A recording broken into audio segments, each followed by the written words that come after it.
Doctor Frank Larrué, ¿cuál es el objetivo de su visita a la Argentina? Bueno, yo he venido a Argentina invitado por la Comisión de Sociedad Civil y Estado sobre Comunicación para evaluar y ver el proceso de validación y de conversación sobre la ley de autorización de medios audiovisuales. Yo creo que Argentina está siendo un modelo muy especial en el mundo.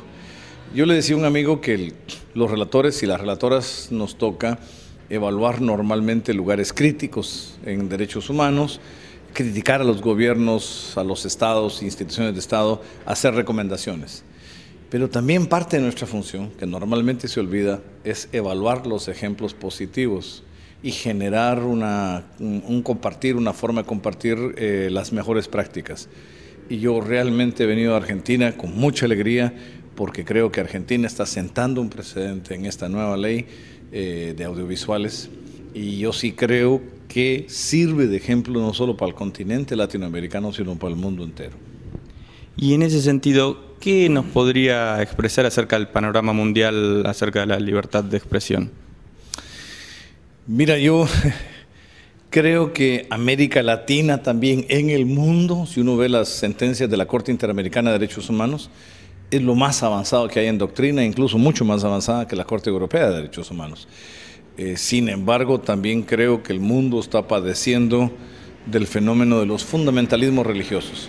Y en ese tema de los fundamentalismos hay un retroceso. Incluso en algunos países se quiere penalizar temas religiosos, como la blasfemia, por ejemplo, y convertirlo. Esas realmente son formas de censura que además van en detrimento de las minorías religiosas o étnicas. Yo sí me he propuesto en el mundo desarrollar un rol proactivo en la relatoría. Nosotros creemos, por ejemplo, que hay que defender siempre la libertad de prensa y la protección de periodistas. Esa es la prioridad.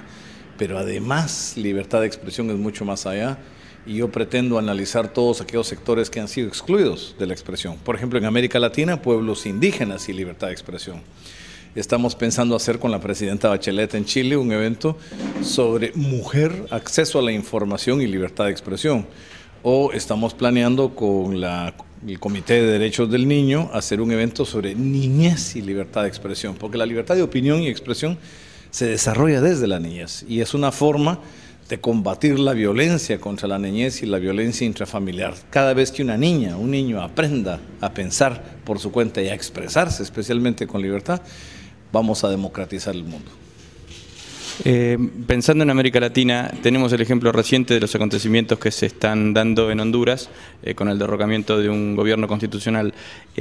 Al respecto, ¿qué opinión tienen o qué han analizado respecto de la situación de la libertad de expresión en Honduras en los últimos tiempos?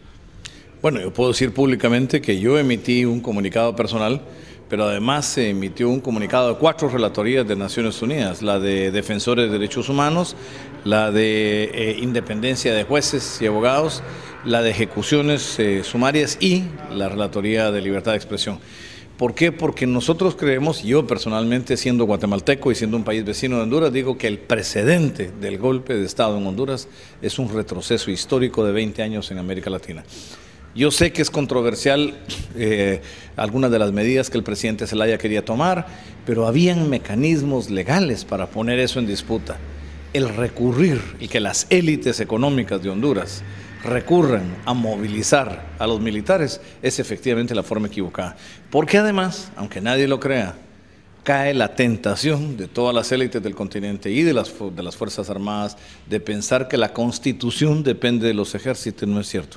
Las constituciones de nuestros países y la democracia depende de la participación ciudadana y la ciudadanía la que se vuelve garante. Entonces no podemos permitir bajo ninguna excusa la posibilidad de un golpe de Estado que quede ahora en el aire porque ahora pareciera que hay un pequeño impasse, digamos. Esto de todos modos debe ser revertido. Para mí es importante e imprescindible que regrese el presidente Zelaya para que después discutamos el devenir político de Honduras.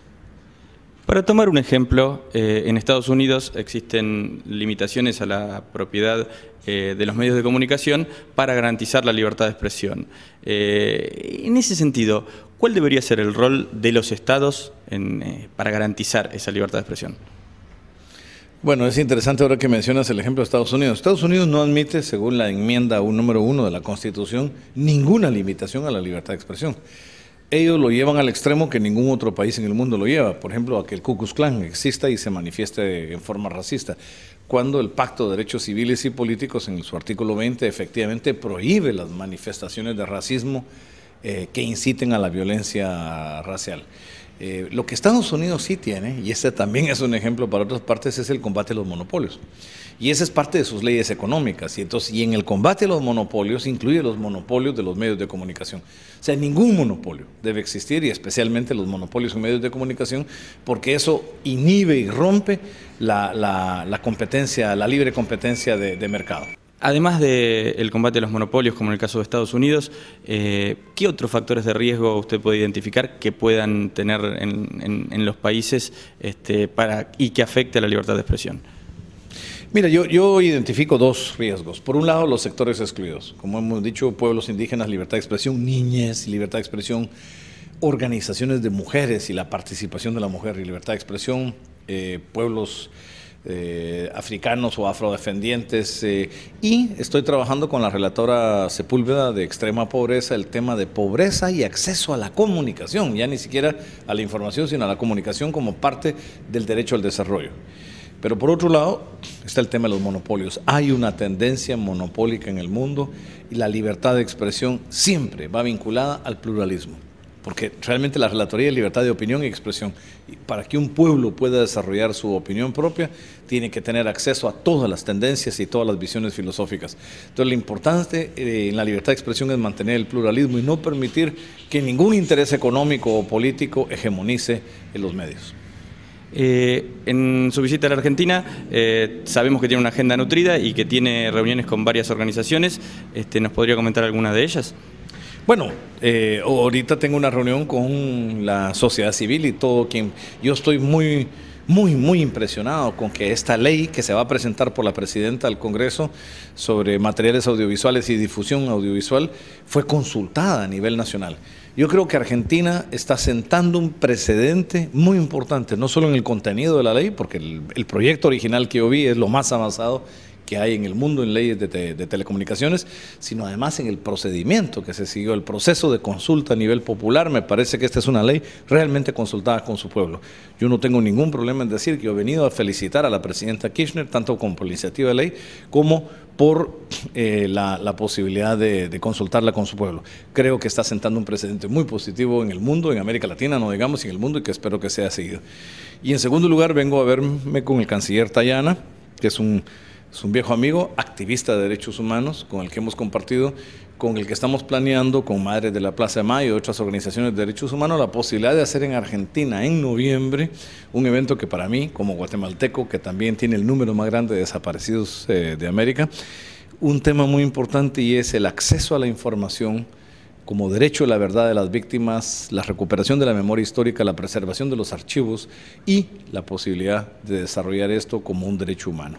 Yo creo que quisiéramos hacerlo, estamos hablando de hacerlo a finales, el 21 de noviembre, hacerlo a finales, y de ser posible hacerlo en la ESMA mismo, que me parece que es un gran testimonio de Argentina al reconocimiento de su pasado y a honrar la memoria de las víctimas.